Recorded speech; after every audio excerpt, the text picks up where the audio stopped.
He had everything a man could ever dream of: money, fame, and power. But every night, when the city lights dimmed and the noise of the world faded, Josh sat alone in his golden silence, surrounded by everything, yet feeling absolutely nothing. His mansion was vast enough to swallow echoes.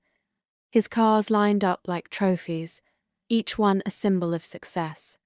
But none of them could fill the emptiness that had quietly eaten away at him for years. People called him the man who never loses. But if only they knew, he had lost everything that truly mattered. His friends weren't friends, they were collectors of favors. His fiancée, gone, the moment his company faced a brief scandal. Even his business partners, the same men who toasted to him with expensive wine, were the first to stab him when the market crashed. And so, he stopped trusting smiles. He stopped believing in words. Because in his world, loyalty was a language no one spoke anymore. One night, sitting in his private study with a glass of untouched wine, Josh whispered to himself, "Maybe the only way to find real people is to stop being the man they all know." That single thought changed everything. He stood from his chair, walked past his wall of luxury watches, and stared into the mirror. Not at his reflection, but at the stranger behind his own eyes. What if he disappeared? What if, for once, he lived among those who had nothing, to see if anyone could love him when he had nothing to offer? It sounded insane, but so did every great idea before it worked. So, that night, the billionaire vanished. No press release, no goodbye, just a silent man leaving behind a world of gold to chase something far more valuable: truth. He had built empires with his hands. Now he was about to rebuild his soul. And with that, Josh, the billionaire everyone envied, stepped into a life he never imagined, wearing worn-out shoes and carrying a secret that would test the meaning of loyalty itself.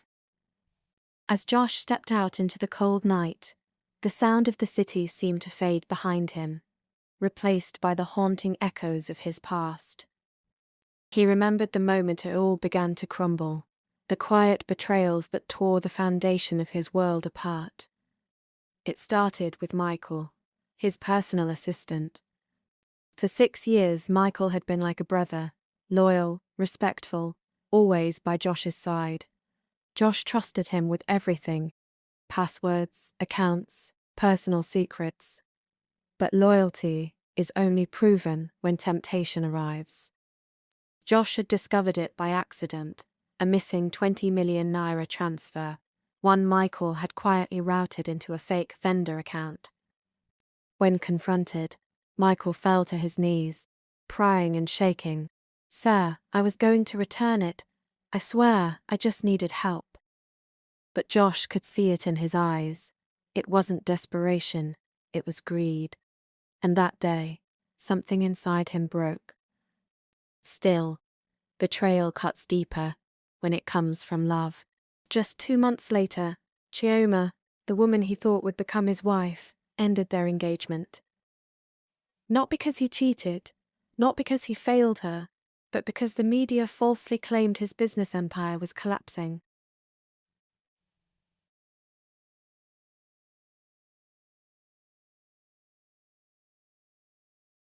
She didn't even ask if it was true. She just said, "Josh, I can't be with someone whose name is being dragged everywhere. I've worked too hard to build my image." She left in a red car, leaving behind a diamond ring that cost more than her words ever would. That was the night Josh stopped believing that love could ever be real. Weeks passed, the headlines cleared, but his heart didn't. One evening, over a quiet dinner, he visited his oldest friend, Tundday, a man he hadn't seen in years, a man who had grown up with him in the slums before success divided their paths. Tundday looked at him long and hard, then said, "You're surrounded by people who only clap when you're winning. You'll never find real loyalty in your world, Josh. not when your name opens doors." Those words hit him like a cold wind. That night, Josh couldn't sleep. He stared at the city from his penthouse window, wondering, would anyone still smile at him if they thought he was poor? So he made the boldest decision of his life. He called his lawyer, withdrew a portion of cash, and told his driver he'd be gone for a while. By morning, the billionaire was gone, his name erased, his phone switched off. He rented a tiny one-room apartment in the rough corners of Abuja, where no one would ever imagine who he truly was. To find real hearts, he had to walk among the broken ones. And that's where his story, his true story, finally began. The next morning, the sun rose over Abuja, like it had no idea a billionaire had vanished into its dust. No headlines, no trace. Just a man walking the streets in worn-out jeans, carrying a small black bag that held everything he needed, and nothing he once owned. Josh was gone. In his place stood Tundday, an ordinary man with tired eyes, calloused palms, and a story no one cared to hear. He had burned the bridge to his old life. No phone, no security, no driver, just a fake ID and a heart searching for truth. He rented a small room in the outskirts of Nyanya, beside a noisy car park and a rusted mechanic workshop that smelled of oil and sweat. That's where his new chapter began.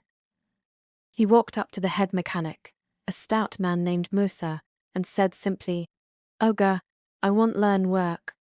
Musa looked at him suspiciously, as if trying to smell the truth behind his words, but all he saw was a man desperate to survive. "Fine," Musa grunted. "Come early tomorrow. You go start with washing engine parts." And just like that, the billionaire who once signed million-dollar contracts began his day scrubbing greasy tools for 2,000 naira. For the first time in years, nobody called him sir. Nobody bowed. Nobody cared who he was. At first, it was strange. The noise, the insults, the exhaustion, things he'd paid others to endure, now became his daily life. But with every passing day, something inside him began to heal. He noticed things he'd never seen before, how people laughed even in hunger, how neighbors shared food, how workers helped one another without expecting payment. He began to blend in, sitting on plastic chairs, eating street noodles, and talking about life like everyone else. No cameras, no luxury, no lies. Just humanity. Raw and real. Sometimes, to remember who you are, you must first forget everything you were. And as the days turned into weeks, Tundday slowly disappeared into the rhythm of the streets, unaware that destiny was quietly preparing his greatest test yet. The sun beat down on the crowded streets of Abuja, and for the first time in his life, Josh, now Tundday, felt what true hunger was. His designer wristwatches were gone, his perfumes replaced by the smell of engine oil and sweat. The mechanic shop he worked at barely made enough to feed its apprentices, and the master shouted more than he taught. But Tundday stayed quiet, humbled, and watched. He saw how different life was here, how men laughed even when their pockets were empty, how women still found strength to smile while selling roasted plantain under the scorching sun. He watched people who had nothing still find ways to help one another. It was a world stripped of pretense, of power games, of fake smiles. At night, he returned to his small rented room, a dim space with cracked walls and a mattress that could barely hold his weight. The city noise filled the silence, but in it, he felt something he hadn't in years: peace. Then, one afternoon, while he was fixing a customer's car, he met Amara. She was a food vendor, her stall set up just opposite the workshop, selling rice, beans, and stew from a steaming metal pot. Her laughter was loud, the kind that made you forget your troubles for a moment. "Mechanic boy," she called out, smiling. "Come chop food before you faint there." Tundday hesitated. He had only cents 200 left, not enough for even half a plate. "I go manage later," he said, wiping his hands on his rag. But Amara waved him over. "I beg, sit down. Now left over from morning. Just eat." He sat, unsure. The food was warm, simple, and perfect. As he ate, he watched her serve others, workers, hawkers, bikemen. She didn't treat anyone differently. To her, everyone deserved respect. When he tried to pay, she pushed his hand away. "Keep your money." Sometimes, no small kindness they keep person alive. That night, lying on his thin mattress, Tundday couldn't sleep. The faces of all the people he'd helped with his millions never came to his mind, but Amara's did. She didn't know who he was. She didn't want anything from him. Yet her small act of kindness touched him more than any luxury ever had. For the first time in a long while, Josh, the billionaire, smiled in the dark. Not because of wealth, but because, at last, he had found something real. Days turned into weeks, and Tundday, once Josh, the billionaire, found himself drawn to Amara's food stall more than he intended. Every morning before work, he'd stop by just to greet her, pretending it was for breakfast, but deep down, it was something else. Her laughter had become his favorite sound in the chaos of Abuja. One morning, he arrived early and found her struggling to lift a heavy pot of rice onto the fire. Without a word, he rushed over and helped. "Ah, mechanic boy," she said, catching her breath. "You go spoil me with this your gentleman behavior, oh." He chuckled, wiping the sweat from his brow. "If I spoil you, who go feed me every afternoon?" She laughed, that same warm sound that seemed to chase away all the noise of the world. And from that moment, a bond began to form, one built not on wealth or power, but simple acts of kindness. In the evenings, after work, he would help her clean up her stall, or fix broken things, a loose bench, a leaking lantern, or her mother's old transistor radio that had stopped working. His hands, once used to signing contracts worth millions, now held spanners and screwdrivers. Yet, somehow, it felt more meaningful. One night, as they sat outside her small shop, she opened up.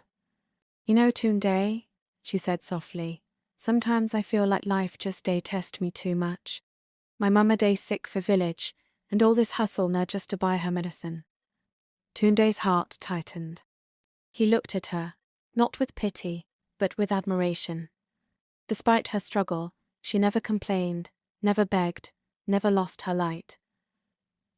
"You're strong, Amara," he said quietly. "Most people with half your problem don't give up." She smiled faintly. "If I give up, who go take care of Mama?" They sat in silence for a while, watching the city lights flicker in the distance. There was something unspoken between them, not love yet, but a rare connection that neither of them fully understood. For Tundday, it was the first time someone saw him for who he was, not what he had. For Amara, he was just the kind mechanic boy who listened when others ignored. That night, as he walked back to his small room, he realized something.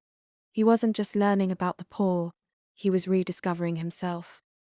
One evening, the rain came down hard, the kind of Abuja rain that floods the gutters and silences the streets. Tundday returned from the mechanic workshop, drenched, exhausted, and thinking only of Amara's warm food and gentle smile. In his rush, he didn't notice the small black bag that slipped from his pocket, a bag containing 2 million in cash. Money he had withdrawn secretly that morning to test something he wasn't even sure of yet: human loyalty. The next morning, chaos erupted in the compound. "Who get this money way I see for ground yesterday?" Kunli, the loud neighbour, shouted, waving the now half-empty bag. Kunli was known for his greed, the kind of man who borrowed and never paid back, who smiled only when something was in it for him. Tundday stepped forward slowly, keeping his act calm. "It's mine. I dropped it by mistake." Kunli frowned. "Your money, you, mechanic boy? You think say we dey mad here? Where poor man like you go see this kind money? People gathered, whispering and watching. Tundday stood there, silent. He didn't argue. He wanted to see what Amara would do, if her loyalty was true or only convenient. Then, from the crowd, Amara's voice cut through the murmurs. Kunle, stop lying. I saw Tundday with that bag yesterday, before rain start. He's telling the truth. Kunle turned sharply. You day defend him because you like him, Abi. You two day plan this thing together. Amara stepped closer, unafraid. You can insult me, but don't lie. He's not a thief. Tunday's chest tightened. Watching her stand up for him, risking her reputation among people who already looked down on her, struck something deep inside him. For the first time in years, someone chose him, not for what he had, but for who he was. The argument dragged on until Kunle, under pressure, finally backed down. Fine. Take your stupid money. Now God go judge on her. He threw the bag at Tunday's feet and stormed off. Amara turned to Tundday, her eyes filled with worry. You should be careful, Tundday. People like Kunle, they can't stand to see others doing better, even in small ways. He nodded slowly, forcing a smile. Thank you, Amara. You didn't have to defend me. She shrugged. When something is right, it's right, even if the world thinks otherwise. That night, as Tundday lay awake, he realized the test had revealed more than he expected. Amara's loyalty was real, pure, unwavering. And for the first time in his life, Josh, the billionaire behind the disguise, felt safe in someone's honesty.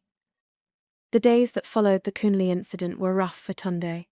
Between long hours at the workshop, helping Amara at her stall, and battling sleepless nights filled with conflicting emotions, his body began to give in. He had lived this double life longer than he planned. The billionaire inside him was breaking beneath the weight of a poor man's struggle.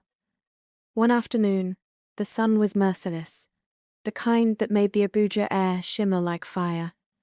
Tundday worked on an old taxi engine, sweat dripping from his face. He tried to stand, but suddenly, everything spun.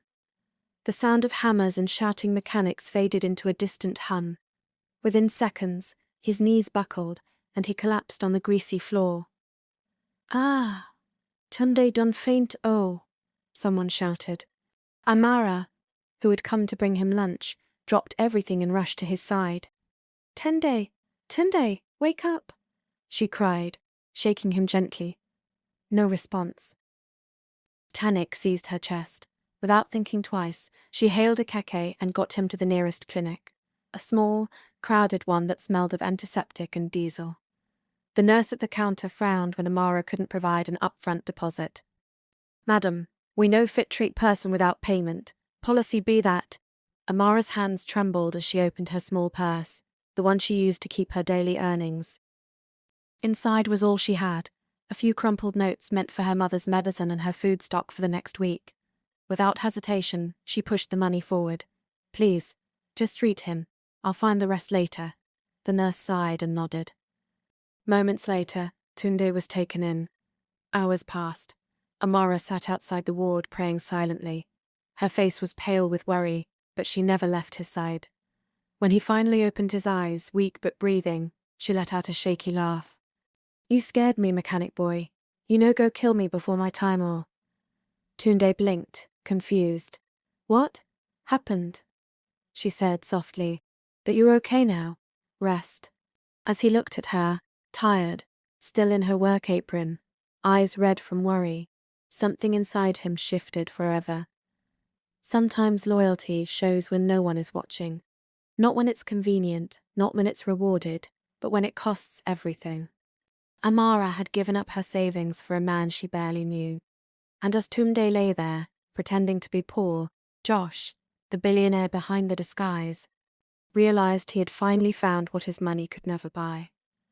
After the health scare, Tundday, or rather, Josh, spent the next few days in deep reflection. Every time he looked at Amara, he saw something rare, genuine care without expectation. Her loyalty, Her kindness, her quiet strength, all had touched something in him he didn't even know was still alive. But he also knew he couldn't keep lying forever. The truth was heavy now. One morning, before sunrise, he quietly packed his few belongings, the worn-out clothes, his fake ID, the old wristwatch he used to blend in. He left a simple note on Amara's food table. "Thank you for showing me what real loyalty looks like. Tundday." Then, he was gone. Gaze turned into a week. Rumors filled the neighborhood. "Ah, that mechanic boy. Don't run. Maybe him thief money again," Conley sneered, satisfied to have something to gossip about. "I talk am," another neighbor added. "He no be who he say he be. See as he just vanish." Amara refused to believe it. Every evening she sat at her stall, glancing at the corner where Tundday usually stood fixing her lantern. Her heart told her there was more to his story, something deeper he never said. Then came the morning no one would ever forget. A convoy of black SUVs rolled into the narrow street, engines humming like thunder. The noise drew everyone out, neighbors, children, even passers-by. Doors flung open, and armed bodyguards in suits stepped out, clearing the way. And then he appeared. Josh, no longer Tundday, stepped out of the car. His hair was neatly trimmed, his watch gleamed, and his tailored Italian suit whispered quiet power. The once dusty mechanic boy now stood like a king among mortals. The crowd froze, mouths hung open. Kumle nearly dropped his bucket of water. Someone whispered, "Jesus, it's him. That's the same Tundday." Another gasped, "Wait, you mean this man na big man all along?" Amara stood rooted to the ground, her hands trembling as she clutched her apron. She couldn't believe it. The man she fed, the one she defended, the one she spent her last savings on, was this? Josh's eyes scanned the crowd until they found hers. He took slow steps forward, his guards keeping their distance. When he finally stopped in front of her, the street went silent. "Amara," he said softly, his voice calm but heavy with emotion. "My name isn't Tundday. It's Josh Adeniga." Deniga. She blinked, speechless. "I didn't mean to deceive you," he continued. "I was searching for someone who could see beyond wealth, beyond status. Someone who could remind me what being human truly means." A tear slipped down Amara's cheek. So everything was a lie. Josh shook his head gently. "No. Every word I said, every moment we shared, that was real. Voiceover, the man they thought was Paul, owned half the city. But for the first time, he realized wealth meant nothing if it couldn't buy loyalty, compassion, or love." Josh reached into his pocket and handed her a sleek white envelope. "This is not charity," he said gently. "It's an opportunity. I want you to join my company as a partner in my foundation. You'll help manage programs that support small business women like yourself." Amara looked at the envelope but didn't take it. "I didn't help you for money, Josh," she said quietly. "I helped you because it was right. If I start thinking about rewards, then maybe I wasn't loyal. I won from this word." Her words hit him like a thunderbolt, not of guilt, but of truth. For years, he had been surrounded by people who smiled for gain, who pretended for favor. Yet here she was, refusing wealth, standing firm in integrity. He smiled faintly, emotion swelling in his chest. "And that, Amara," he said softly, "is exactly why I was looking for you." She finally looked up, their eyes meeting, his full of gratitude, hers full of quiet strength. Voiceover. In a world full of masks, the rarest thing to find is someone who stays true when there's nothing to gain. Amara didn't hear from Josh for a while, though his words replayed in her mind, like a quiet echo. She went back to her normal life, cooking, selling food, caring for her sick mother. But something inside her had changed. She had seen the truth about the world and about herself. Then one morning, as she opened her store, a convoy of cars pulled up again. But this time, no noise, no crowd. Just Josh, stepping out quietly, in a simple shirt and jeans. No bodyguards, no show of wealth, only a humble smile. "Amara," he said softly, approaching her stand. "I didn't come to talk business today. I came to thank you." She smiled faintly. "I thought billionaires didn't have time for street food." He laughed, a genuine laugh this time. "I missed your jollof too much." They both laughed, the tension slowly melting away. Then, Josh handed her a brown envelope, not cash, but a medical document. "Your mother's treatment," he said. "It's fully paid for. She'll be transferred to the best hospital in Lagos today." Amara froze, her eyes welling up. "Josh, you didn't have to." "I wanted to," he interrupted gently. "You taught me something money never could, that kindness isn't a transaction, it's a reflection of the heart." She looked down, smiling through her tears. "Thank you. Not for the money, but for remembering what matters." He nodded. "No, Amara, you reminded me what matters." From that day, Josh kept his promise. He helped Amara rebuild her business, not as charity, but as partnership. Together, they launched a foundation that provided microloans to women across Nigeria. Her food store grew into a thriving brand, and her story became a symbol of hope, proof that real loyalty still existed in a world that had forgotten it. One evening, months later, Josh stood on the balcony of his Lagos penthouse, overlooking the glowing skyline. For years he had stared at that same view and felt empty, but now there was peace, real, unshakable peace. Voiceover. Sometimes the richest hearts are found in the poorest places, and sometimes the most broken souls are healed not by wealth, but by kindness. As the city lights shimmered below, Josh smiled, not the forced smile of a billionaire hiding his loneliness, but the genuine smile of a man who had finally found what he'd been searching for all along: truth, loyalty, and love.